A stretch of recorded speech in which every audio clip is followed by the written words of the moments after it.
kelor tuh, ya Ini nih. kan? Ya. Hei, Nah, kaget. buat ngusir yang Itu jatuhnya kaget. Mohon maaf pemirsa, Buat itu ngusir jatuhnya jin. kaget. Katanya, tapi ini kata orang zaman dulu ya. Iya, Ini iya, iya. Ital buktinya nggak takut, berarti dia bukan jin. Maksudnya gimana nih? Maksudnya gimana nih? Kita selesaikan baik-baik aja dokter Vito. Nah, tapi Ital ini sudah punya, dokter, udah punya Vito atau Matas ya, fakta atau mitos ya. Dokter Lona, spesialis farmakologi klinik. Ya, oke, dokter. Ya, silakan langsung nih. Silakan Dok, Ital. ini katanya mengkonsumsi daun kelor, dengar-dengar katanya baik untuk mengatasi anemia. Fakta atau mitos, Dok? Itu fakta. Waduh, ada faktanya Mengatasi ya. anemia. fakta. Mengatasi ya. Kenapa? Karena di daun kelor ini terkandung nutrisi, vitamin dan mineral yang cukup lengkap. Di sini ada vitamin C, ada vitamin B, ada Fe, ada asam amino juga. Tapi perlu diingat nih, kalau orang dengan anemia, terus usaha mau menyembuhkan anemianya hanya mengkonsumsi daun kelor, nggak cukup. Perlu dilengkapi dengan nutrisi lain untuk melengkapi si nutrisi yang ada di daun kelor. Misalnya kacang-kacangan, telur, dan kalau perlu, misalnya gejala anemianya sudah sangat mengganggu, alangkah baiknya berkonsultasi ke dokter supaya dapat obat.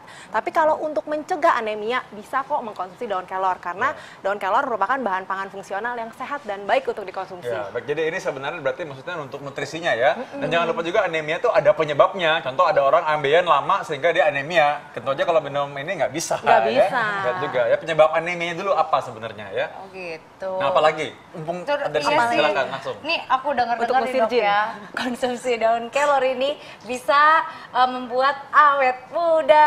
Fakta atau mitos dok? Itu juga fakta. Yes, kenapa tuh dok? Kenapa? Gini, kandungan nutrisinya kan lengkap. Kalau kita makan makanan sehat yang ada di daun kelor, maksudnya senyawa yang ada di daun kelor dan baik untuk tubuh kita, sebenarnya secara umum tubuh kita akan sehat, bugar, kulit kita juga bagus.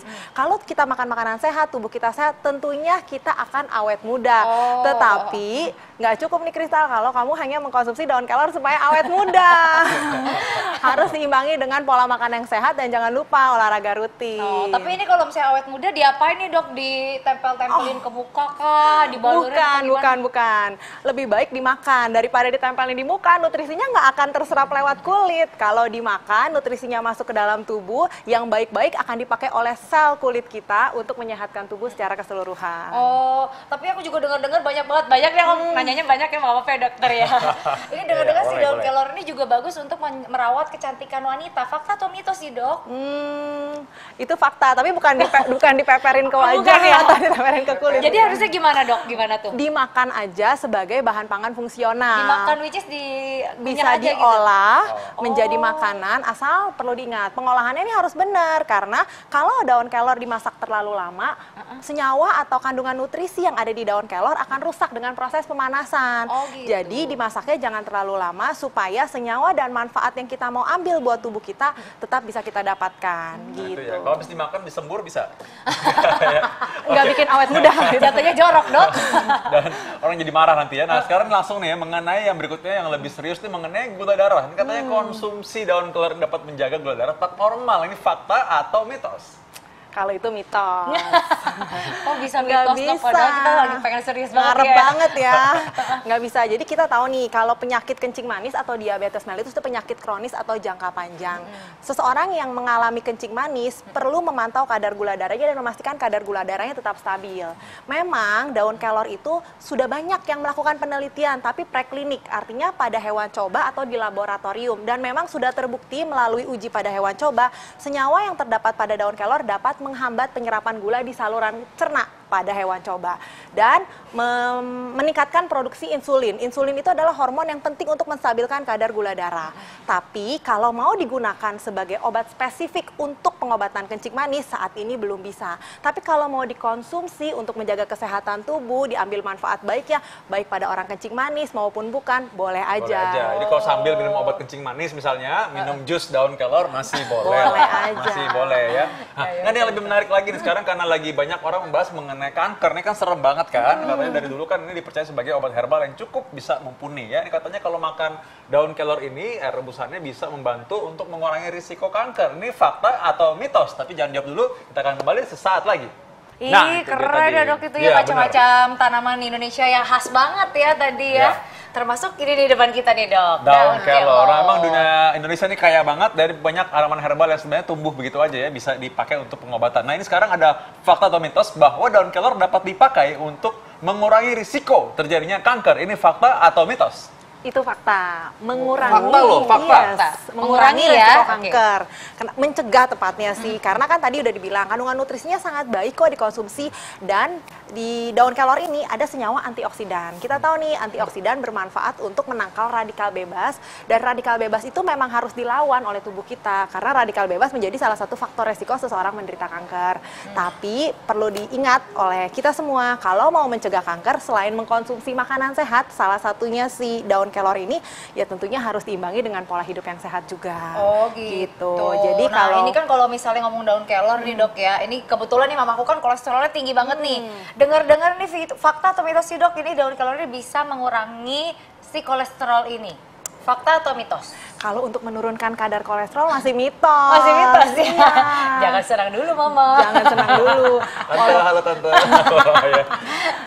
Walaupun kandungan nutrisinya baik sih Ya. untuk tubuh, dan kenapa sih bisa ada statement kayak gitu, daun kelor bisa menurunkan kadar kolesterol, dan memang sudah ada penelitiannya Dokter Vito, tapi pada hewan coba, dan memang terbukti pada hewan coba ternyata dapat menurunkan kadar kolesterol. Tetapi kalau mau dijadikan obat untuk menurunkan kadar kolesterol pada manusia, saat ini belum bisa, tapi memang berpotensi di masa mendatang ke arah situ kalau penelitiannya sudah rampung, sudah dilakukan penelitian pada manusia, sudah diketahui berapa sih dosis yang paling aman, paling efektif, efek samping yang mungkin timbul seperti apa, boleh-boleh aja. Tapi mamanya masih boleh mengkonsumsi daun kelor, Oh, gitu. karena baik buat kesehatan tubuh. Oh berarti mengurangi dikit-dikit bisa lah dok Boleh, ya? tapi jangan lupa, nggak boleh menghentikan obat kolesterol yang dikasih oleh dokter. Betul. Nah, oke, tapi ini ada lagi nih, selain mungkin kolesterol yang ditakuti adalah orang Indonesia adalah biasanya adalah asam urat.